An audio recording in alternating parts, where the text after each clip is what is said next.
जय हिंद दोस्तों, कैसे हैं आप लोग। आई होप आप लोग अच्छे होंगे और मस्त होंगे। मैं क्लास 9th का मैथ में पहला चैप्टर यानी संख्या पद्धति स्टार्ट किया था। उसके अंतर्गत मैं बताया था इंट्रोडक्शन यानी संख्या पद्धति में संख्या क्या है, कौन कौन सी संख्या के बारे में पढ़ना है, ये सब मैं बताया था। तो टोटल में देखिए, ये टोटल 13 के 13 संख्या मैंने बताया था। ठीक है कि प्राकृतिक संख्या पढ़ना है, पूर्ण संख्या पढ़ना है, पूर्णांक, सम, विषम, भाज्य, अभाज्य, सह अभाज्य, जुड़वा अभाज्य, परिमेय, अपरिमेय, दशमलव और परिपूर्ण संख्या। मैं बताया था कि इतनी संख्या पढ़ना है। इसका मैंने पहला वीडियो जो अपलोड किया था उसमें मैंने आपको टोटल 7 संख्या पढ़ा चुका हूँ, यानी प्राकृतिक संख्या, पूर्ण संख्या, पूर्णांक, सम, विषम, भाज्य और अभाज्य। यहाँ तक मैं ऑलरेडी पढ़ा चुका हूँ। ठीक है, चलिए अब हम लोग पढ़ते हैं सह अभाज्य संख्या। तो देखिए सह अभाज्य संख्या क्या है, यानी इंग्लिश में बोलते हैं को प्राइम, है ना। को का मतलब कंपोजिट। ठीक है, तो देखिए सह अभाज्य यानी देखिए समझते हैं सह अभाज्य क्या होता है, कॉन्सेप्ट समझिएगा। देखिए नाम लिखा है सह मतलब साथ और अभाज्य का मतलब कि जो अभाज्य हो, है ना। तो देखिए ऐसी संख्या, है ना, ऐसी संख्या जिनका HCF 1 हो। क्या हो? HCF 1 हो। कॉन्सेप्ट समझिएगा कि ऐसी दो संख्या, ठीक है ना, जिसका HCF 1 हो और वो दोनों संख्या अभाज्य हो, वो क्या कहलाएंगी? सह अभाज्य कहलाएंगी। क्या कहलाएंगी? सह अभाज्य। समझ में आ गया ना। मतलब कि ऐसी अभाज्य संख्या, है ना, जिसका HCF 1 हो। जैसे देखिए मैं एक अभाज्य संख्या लेता हूँ 2, ठीक है, और एक ले लिया मैंने 3। तो बताइए 2 और 3 जो है ये दोनों अभाज्य संख्या है और इसका HCF यानी 1। अब आपको समझ में यही जरूरी है समझना कि आखिर में HCF का मतलब क्या होता है। तो बताइए इन दोनों संख्याओं में कौन सी ऐसी संख्या है जो दोनों में मिल रही है? तो कोई नहीं, इसका मतलब कि 1, है ना। क्यों? क्योंकि 2 को लिखा गया होगा 2 × 1 और 3 को लिखा गया होगा 3 × 1, यानी इसमें जो 1 है यही मैच कर रहा है, बाकी कुछ मैच नहीं कर रहा है। ऐसे ही देखिए 5 और दूसरा 11, 5 और 11। अब बताइए इनका HCF कितना होगा? तो इनका भी आप देखेंगे तो 5 को लिखते हैं 1 × 5, 11 को लिखते हैं 1 × 11। तो आप देखेंगे केवल एक ही मैच कर रहा है, यानी वही है HCF। HCF का मतलब क्या होता है कि जो संख्याएं दी गई संख्याओं के अंदर मैच करेगा वही HCF होता है। तो आप देखेंगे इसका भी 1 है। तो 5 और 7 क्या है? सह अभाज्य संख्या। बस यही था सह अभाज्य संख्या। कॉन्सेप्ट क्लियर हो गया। तो ये हो गया सह अभाज्य यानी को प्राइम नंबर, यानी ऐसी संख्या जिसका HCF 1 होता है वो सह अभाज्य होती है। लेकिन दूसरा अब आते हैं नेक्स्ट। देखिए नेक्स्ट क्या है? जुड़वा अभाज्य संख्या यानी ट्विन प्राइम नंबर। देखिए तो जुड़वा अभाज्य संख्या यानी ट्विन प्राइम नंबर। देखिए नाम लिखा है जुड़वा। जुड़वा नहीं बोलते हैं। जुड़वा किसको बोलते हैं? जो डबल डबल हो, जो एक जैसा हो, है ना, वो जुड़वा होता है। तो देखिए जुड़वा अभाज्य संख्या क्या होती है कि ऐसी अभाज्य संख्याएं, है ना, जो 2 जगह लिखी गई हो, मतलब 2 अभाज्य संख्या हो लेकिन उन दोनों के बीच का अंतर 2 हो। समझ में आ रहा है? ऐसी अभाज्य संख्या जिनके बीच का अंतर कितना हो? 2 हो, वो अभाज्य संख्या जुड़वा अभाज्य संख्या कहलाती है। बात क्लियर हो गई? Twin prime number. समझिए एग्जाम्पल, जैसे मैं आपसे पूछूं कि बताइए 2 और 3 कौन सी अभाज्य संख्या है, सह है या जुड़वा है? तो आप देखिए जुड़वा में क्या था कि इन दोनों के बीच का अंतर 2 होना चाहिए। तो आप देखिए 2 और 3 के बीच का अंतर 1 है, इसलिए यह क्या है? सह अभाज्य। क्या है ये? सह अभाज्य। ध्यान से सुनिएगा कॉन्सेप्ट, ये है सह अभाज्य। लेकिन अगर मैं यही कर दूं 3 और 5, अब बताइए 3 और 5 क्या है। तो देखेंगे आप कि इन दोनों के बीच का अंतर कितना है, 2 है ना। 5 में से 3 गया तो 2। अगर बीच का अंतर 2 है इसलिए ये जुड़वा अभाज्य है। ठीक है, समझ में आ गया। यानी जुड़वा अभाज्य संख्या यानी ट्विन प्राइम नंबर। बात समझ में आ गया क्या है, ट्विन प्राइम नंबर।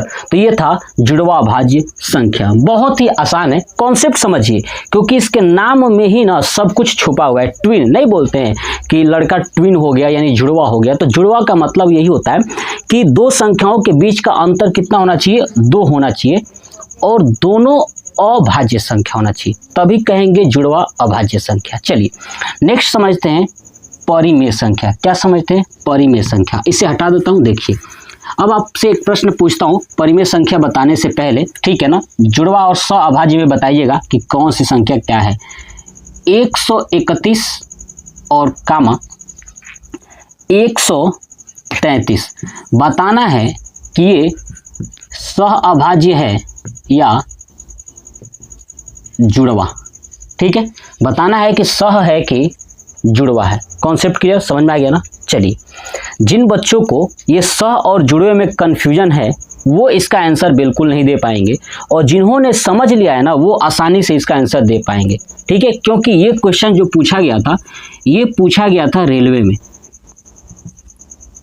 ठीक है, ये पूछा गया था रेलवे एग्जाम में कि 131 कामा 133 बताइए कौन सी संख्या है, सहअभाज्य है कि जुड़वा अभाज्य है। तो आप बताइएगा, कमेंट बॉक्स में कमेंट करिएगा। चलिए देखिए अब चलते हैं परिमेय संख्या। कौन सी संख्या, परिमेय संख्या। देखिए समझते हैं कि परिमेय संख्या क्या होती है, यानी रेशनल नंबर क्या होता है। देखिए ऐसी संख्या है ना, ऐसी संख्या जिसे P/Q के रूप में लिख सकते हैं। किसके रूप में, P/Q के रूप में लिख सकते हैं, वो परिमेय संख्या होती है। लेकिन शर्त क्या है कि P और जो Q है ना वो हमेशा पूर्णांक होना चाहिए, है ना, पूरा अंक होना चाहिए। बात समझ में आ गया। P और Q हमेशा पूर्णांक होना चाहिए, और आपको पता है पूर्णांक पॉजिटिव भी होता है, निगेटिव भी होता है, और शून्य भी होता है। बात सीधे समझ में आ गया ना। तो ये P और Q पूर्णांक होना चाहिए, और एक शर्त ये है कि Q के जगह पे नॉट नहीं होना चाहिए, यानी हर में, है ना, डिनोमिनेटर में कभी भी 0 नहीं होना चाहिए, बस न्यूमरेटर में हो सकता है। यानी मैं अगर एग्जाम्पल कहूँ कि 0, अगर मैं केवल 0 लिख दूं तो कहूं कि बताइए परिमेय है कि नहीं है, तो आप कहिएगा परिमेय है। क्यों, क्योंकि 0/1 लिख सकता हूं ना। अब बताइए 1 का मतलब क्यों, और क्यों क्या नहीं होना चाहिए, 0 नहीं होना चाहिए। क्यों तो नहीं ना है, इसलिए 0 ऊपर हो सकता है, नीचे नहीं हो सकता है, इसलिए परिमेय संख्या है। अब बताइए मैं लिख दूं 4, तो बताइए 4, क्या 4 को 4/1 लिख सकते हैं ना, यानी P/Q लिख सकते हैं, इसलिए कौन सी संख्या है, परिमेय है, यानी रेशनल नंबर है। बात समझ में आ गया। ऐसे देखिए 4.32 अगर मैं ऐसे लिखता हूं तो बताइए क्या ये परिमेय है कि नहीं है। तो देखिए अगर आप दशमलव हटाते हैं तो क्या होगा, नीचे 1 और ये 2 अंक है तो ये बन जाएगा 2 0। तो बताइए ऊपर हो गया P और नीचे हो गया Q, यानी P/Q लिख सकते हैं किसको, 4.32 को, इसलिए ये परिमेय संख्या यानी रेशनल नंबर है। बात समझ में आ गई। ठीक है, और समझिए अगर मैं ये बोलूं 22/7 बताइए क्या रेशनल नंबर है या नहीं है, तो बिल्कुल है।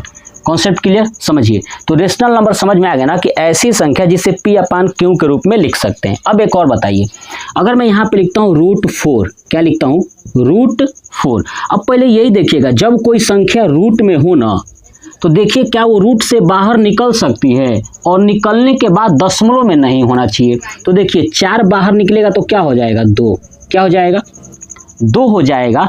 तो जब ये रूट से बाहर निकल सकता है इसलिए ये परिमेय होगा। क्या होगा, परिमेय यानी रेशनल होगा। और जो रूट से बाहर नहीं निकल पाएगा वो परिमेय नहीं होगा। तो बात समझ में आ गई, कितना आसान है परिमेय पहचानना, समझ में आ गया। तो दशमलव वाला भी समझ में आ गया। अब कोई संख्या लिखा हो तो वो कैसे परिमेय होगा मैंने आपको समझा दिया। ठीक है, तो परिमेय क्या होता है कि जिसे P/Q के रूप में लिख सकते हैं, लेकिन Q का मान 0 नहीं होना चाहिए, भले ही P का मान 0 हो जाए। अब समझिए कौन कौन से संख्याएं जो है कि अपरिमेय है। अब क्या पढ़ेंगे, अपरिमेय संख्या। देखिएगा तो समझिए, परिमेय आपको समझ में आ गया ना। तो देखिए एक और चीज मैं आपको समझा देता हूं, कॉन्सेप्ट यहीं पे देखिएगा। अगर आप परिमेय है ना, परिमेय, अगर आप परिमेय संख्या को परिमेय से जोड़ते हैं, घटाते हैं या गुणा करते हैं या भाग करते हैं, ध्यान सुनिएगा, अगर किसी परिमेय संख्या को परिमेय संख्या से जोड़ते हैं, घटाते हैं, गुणा करते हैं और भाग करते हैं तो याद रखिएगा हमेशा परिमेय संख्या आएगा। क्या आएगा, परिमेय संख्या आएगा। बात समझ में आ गई ना।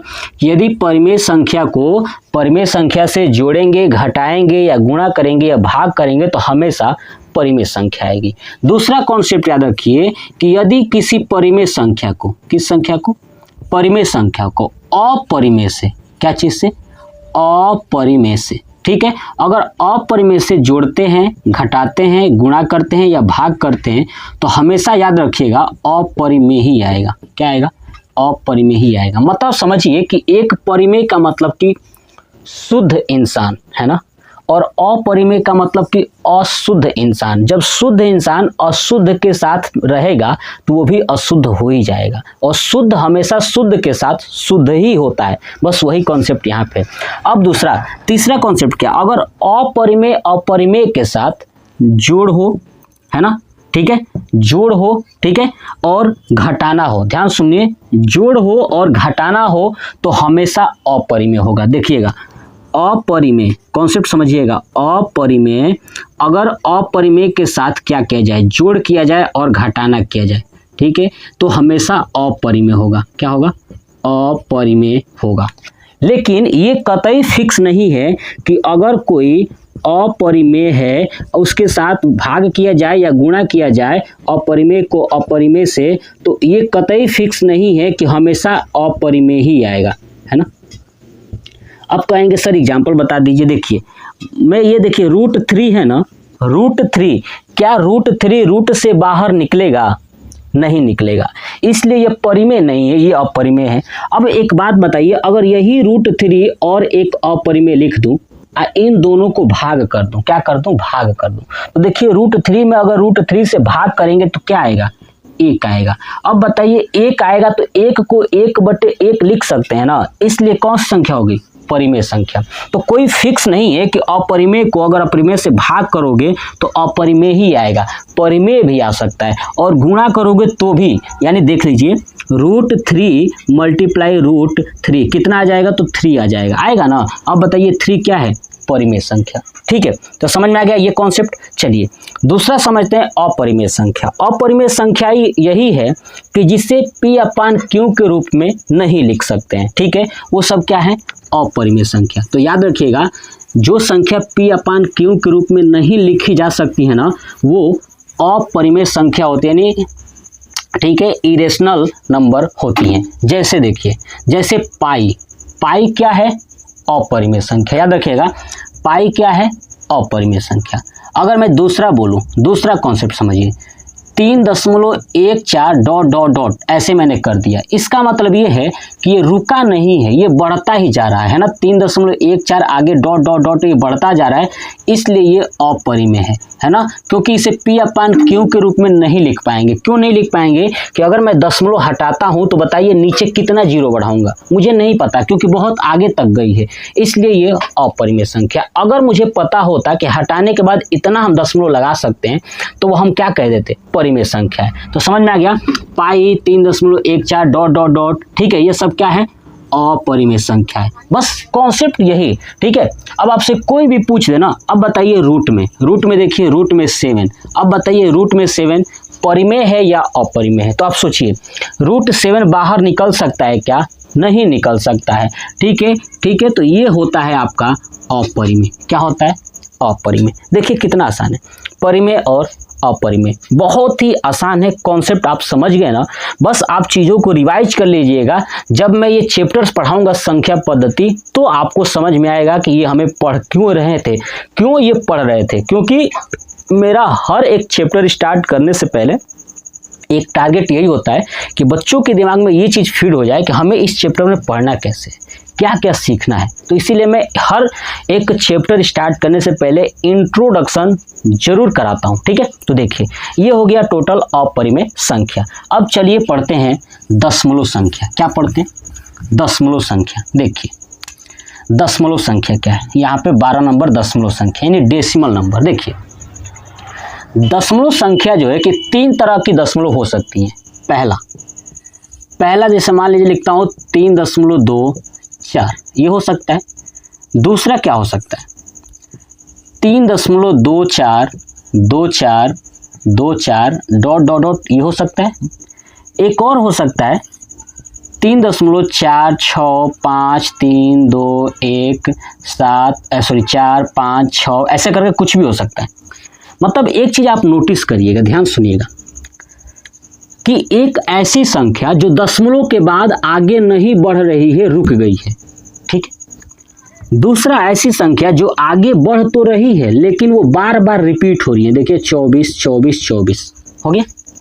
तीसरा पॉइंट क्या है कि एक संख्या आगे बढ़ तो रही है लेकिन रुक भी नहीं रही है, मतलब कि बढ़ रही है और रुक नहीं रही है। और दूसरा चीज ये संख्या रिपीट नहीं है, यानी ऊपर की तरफ बार बार नहीं है। तो देखिए 3 तरह की दशमलव संख्या होती है पूरी दुनिया में, इसके अलावा कोई दशमलव नहीं होता है, ठीक है। दशमलव का मतलब या तो रुक जाएगी, या तो बढ़ता रहेगा तो रिपीट होता रहेगा, या बिना रिपीट हुए बढ़ता रहेगा। यही तो हो सकता है कॉन्सेप्ट, समझिएगा। तो जब कोई संख्या, ध्यान सुनिए, जब कोई संख्या दशमलव के बाद कुछ दूर जाने के बाद रुक जाए उसको बोलते हैं टर्मिनेटिंग। क्या बोलते हैं? टर्मिनेटिंग, ठीक है, टर्मिनेटिंग। Concept clear? चलिए अब जो दशमलव के बाद, ठीक है, दशमलव के बाद बार बार रिपीट हो, जहां से रिपीट होंगी है ना, बार बार दोहरा रही हैं, इसको बोलते हैं रिपीटिंग। क्या बोलते हैं? रिपीटिंग। Concept clear? देखिए उसके बाद जो यहाँ पे रिपीट नहीं हो रही है, मतलब दशमलव के बाद जो संख्या है ना वो बार बार रिपीट नहीं हो रही है, अलग अलग संख्याएं बनती जा रही है, तो ये होता है नॉन रिपीटिंग। क्या होता है? नॉन रिपीटिंग, ठीक है, नॉन रिपीटिंग। Concept clear? अब देखिए जो ये टर्मिनेटिंग होता है और ये रिपीटिंग होता है ना, ये दोनों संख्या मिला के रेशनल नंबर यानी परिमेय होती है। याद रखिएगा कि जो रिपीटिंग होती है, जो बार बार रिपीट होती हैं, या जो टर्मिनेटिंग होती है, जो रुक जाती है, ये दोनों रेशनल नंबर है यानी परिमेय नंबर है, ठीक है, परिमेय संख्या है। और जो ये वाला है नॉन रिपीटिंग, ये याद रखिएगा इरेशनल है यानी, ठीक है, अपरिमेय संख्या है। बात क्लियर हो गई? कितना आसान है, बस यही कॉन्सेप्ट आपके दिमाग में फिट हो जाना चाहिए कि दशमलव के बाद अगर कुछ दूर जाने के बाद रुक गई है तो वो परिमेय होगी, यानी उसे बोलेंगे टर्मिनेटिंग। अगर दशमलव के बाद बढ़ रही है लेकिन रिपीट हो रही है बार बार, तो वो रिपीटिंग संख्या होगी और ये भी परिमेय होंगी। अगर दशमलव के बाद बढ़ रही है लेकिन रिपीट नहीं हो रही है, तो वो कौन सी संख्या होगी? नॉन रिपीटिंग होंगी, और वो क्या होगा?